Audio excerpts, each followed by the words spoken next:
আসসালামুআলাইকুম। Shortcut easy request চ্যানেলের পক্ষ থেকে তোমাদের জানাই শুভেচ্ছা। আজকে তোমাদেরকে আমি রসায়নের ইলেকট্রন বিন্যাসে প্রথমে আমরা আর্গনের ইলেকট্রন বিন্যাসটা করে দেখাচ্ছি তোমাদের। আর্গনের ইলেকট্রন বিন্যাসটা এরকম আসবে: আধুনিক ইলেকট্রন বিন্যাস 1s2 2s2 2p6 3s2 3p6।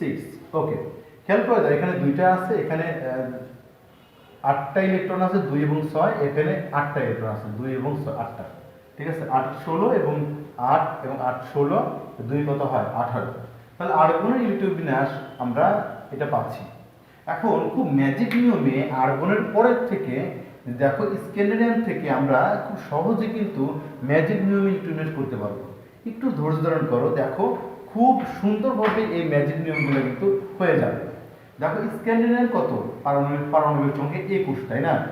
আচ্ছা, তাহলে আমরা খেয়াল করে দেখো, আমরা প্রথমে আর্গন পর্যন্ত যাইতেই পারবো। আর্গন পর্যন্ত 18 আছে, আমরা এখানে 4s এবং 3d লিখছি, তাই না? এখন শুধুমাত্র আমরা খেয়াল করবো আর্গন পর্যন্ত আমরা করতে পারতেছি, তাই না বিষয়টা?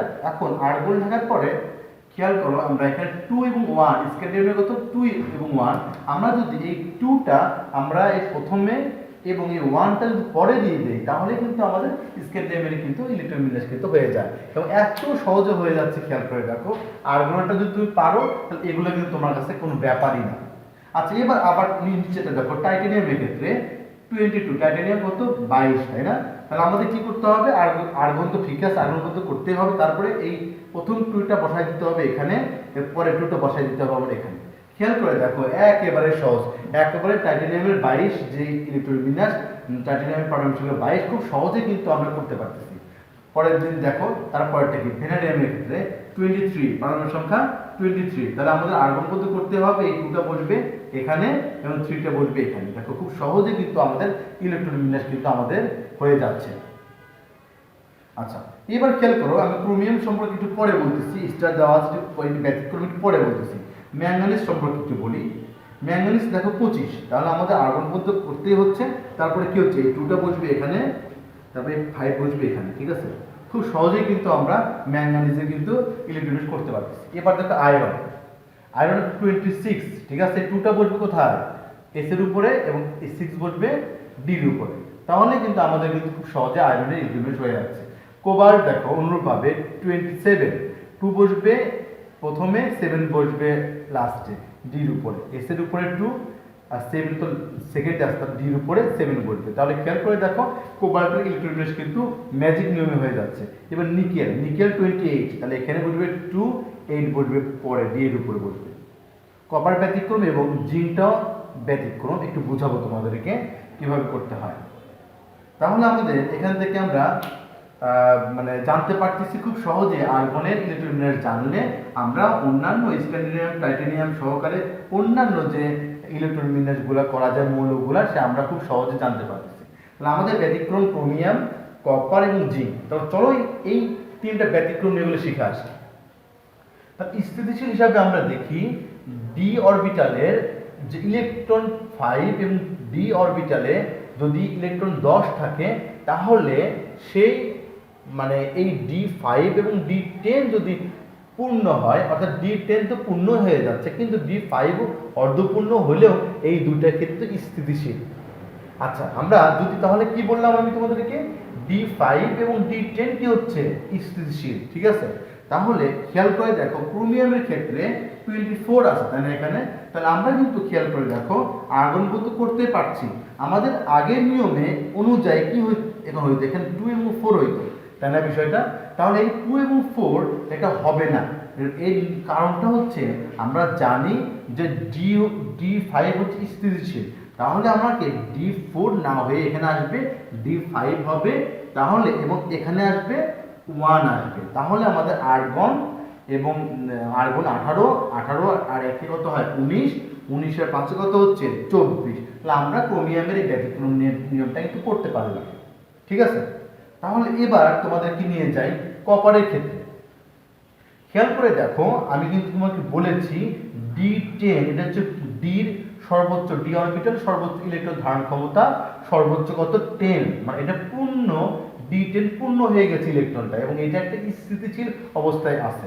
আমাদের এই কপারটা করতে গেলে আমাদের পূর্বের যে নিয়মটা ছিল সেই নিয়মে কি হয়, এখানে আমাদের 2 লিখতে হচ্ছে, পরেরটা 9 লিখতে হচ্ছে, তাই না বিষয়টা?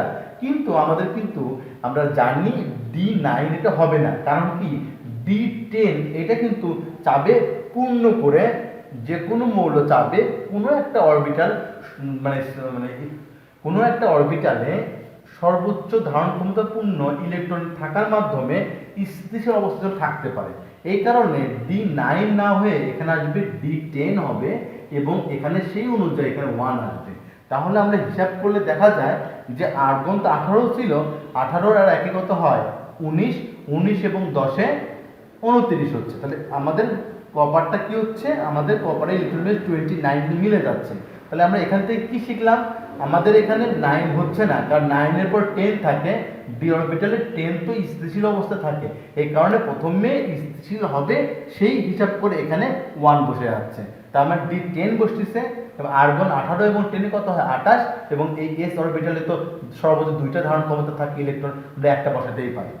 এবার চলে আসে জিঙ্কে, চলো তো জিঙ্ক কত 30, তাই না? তাহলে আমাদের নিয়ম অনুযায়ী কি হচ্ছে, নিয়ম অনুযায়ী পূর্বের নিয়মে ছিল এখানে 3 প্রথমে এবং 0 কি লাস্টে, তাই না বিষয়টা? কিন্তু এইটা কিন্তু নিয়মটা কিন্তু হয় না, এই নিয়মটা কিন্তু হয় না। দেখো কিভাবে এটা সলভ করতে হয়। আর্গন তো 18, তাই না? এস এর উপরে তো আমার 3 দেওয়া যাবে না, কারণ সর্বোচ্চ ধারণ ক্ষমতা তো এস অরবিটালে 2, তার 2 এর উপরে যাবে কিভাবে, যাবে না। তাহলে আমাদের এটা নিয়ম কি হবে সেটা খেয়াল করে দেখো, আমরা যেহেতু ডি সর্বোচ্চ 10 স্থিতিশীল অবস্থা থাকে, এবং এস যেহেতু 2টা ইলেকট্রন ধারণ করতে পারে সর্বোচ্চ, তাহলে আমরা এটা করবো এভাবে, যদি আর্গন 18 এবং ডি পূর্ণ করে দেই, 18 আর 10 কত হয় 18, এখানে 18 ছিল, D10 পূর্ণ করে দিলে 18 এবং 10-এ কত হচ্ছে 28, এবং এস কত সর্বোচ্চ ধারণ ক্ষমতা 2 থাকতে পারে, তাহলে 2 যোগ করি আমরা, 18 এবং 10 28 এবং 2, এই হচ্ছে কত হচ্ছে 30। তাহলে জিঙ্কে 30, এটা কিন্তু খুব সহজেই কিন্তু আমরা ইলেকট্রোবিন্যাস সম্পন্ন করতে পারি। ঠিক আছে, এখানে খেয়াল করে দেখো ইলেকট্রোবিন্যাসের ব্যতিক্রম ক্রোমিয়াম 24, কপার 29 এবং আরেকটা হয় জিঙ্ক 30। ঠিক আছে, এটা কিন্তু আমরা করতে পারি। তাহলে আজকে কিন্তু খুব ম্যাজিক নিয়মে তোমরা শিখতে পারলে যে আর্গন একটা শেখার মাধ্যমে কিভাবে অন্যান্য মৌলগুলার ম্যাজিক নিয়মে কিন্তু আমরা ইলেকট্রোবিন্যাস করতে পারি। ঠিক আছে, আসলে আর্গন 18 পর্যন্ত কিন্তু ক্লাস 7, 8-এ, সরি 7 তো না, 8, 9, 10 এর স্টুডেন্ট খুব সহজে করতে পারে, বা অন্যান্য 18 পর্যন্ত কিন্তু করতেই পারে।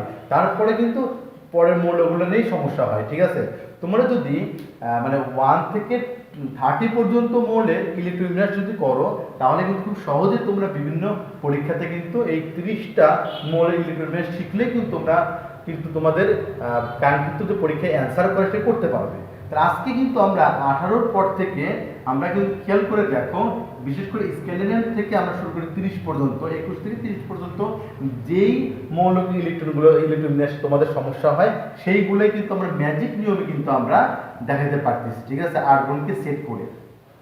তোমাদের যদি ভিডিওটি যদি ভালো লাগে এবং এই রসায়ন এই বিষয়ের এই ধরনের যদি তোমরা আরও ম্যাজিক নিয়মে ভিডিও যদি চাও, যদি পেতে চাও, যেমন আরও জারণ বিজারণের বিক্রিয়াগুলো আছে, তারপরে জারণ সংখ্যা বের করার নিয়ম আছে, এবং বিভিন্ন বিক্রিয়া যে সমতাকরণ হয় সেই সমতাকরণের যে খুব শর্টকাট ম্যাজিক নিয়ম আছে, তোমরা যদি এই মৌলর এই রসায়নের যদি এই বিভিন্ন ধরনের বিক্রিয়া, তাহলে কি বললাম, রসায়নের বিক্রিয়া, তারপর জারণ সংখ্যা বিজারণ সংখ্যা বের করা, সমতাকরণ নিয়ম, আরও যত নিয়ম আছে সব ম্যাজিক যদি তোমরা চাও, তাহলে অবশ্যই কমেন্টে তোমরা অবশ্যই জানাইও, তাহলে আমি তোমাদেরকে এর পরবর্তী ভিডিওতে তোমাদেরকে দেখানোর চেষ্টা করব।